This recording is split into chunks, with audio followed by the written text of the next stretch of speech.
اب اگر باہر کی آپ کنٹری میں آتے ہیں تو آپ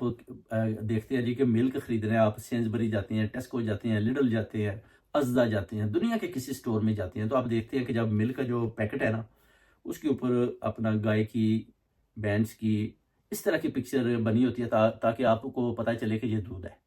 اب یہ جو مریم صاحبہ نے جو دودھ کے ڈبے لگائے ہیں، یہ ڈبوں کے اوپر آپ پکچر دیکھیں کہ مریم صاحبہ نے اپنی لگائی ہوئی ہے۔ یہ جو بچوں کو دودھ پلا رہے ہیں اسکولوں میں، کہتے ہیں جی ہم نے دودھ دینا ہے، ایک دفعہ دو چار اسکولوں میں دیا، اس کے بعد دودھ بھی ختم ہو گیا اور یہ بھی غائب ہو گیا، اور بچے ابھی بھی دودھ کے لیے ترس رہے ہیں کہ جناب دودھ دیں ہمیں۔ اب یہ ڈبوں کے اوپر ملک پیک ہے، ان کے اوپر اپنی پکچرز لگائی ہوئی ہے، ایک طرف اپنی ہے، دوسری طرف وہ کہتے ہیں جس طرح نا عکس دکھائی دے گا نواز شریف کا۔ واہ جی واہ، کیا بات ہے جناب! پر نواز شریف کا عکس جو ہے نا، وہ دودھ کے ڈبے کے اوپر اس طرح آپ کریں گے نا، جب تب مریم نواز ہوگی تو جیسے اس کو تھوڑا سا گھمائیں گے تو پھر نواز شریف آ جائے گا اس پاکٹ کے اوپر۔ یعنی اگر بچہ دودھ پیتا ہے نا تو وہ سوچے گا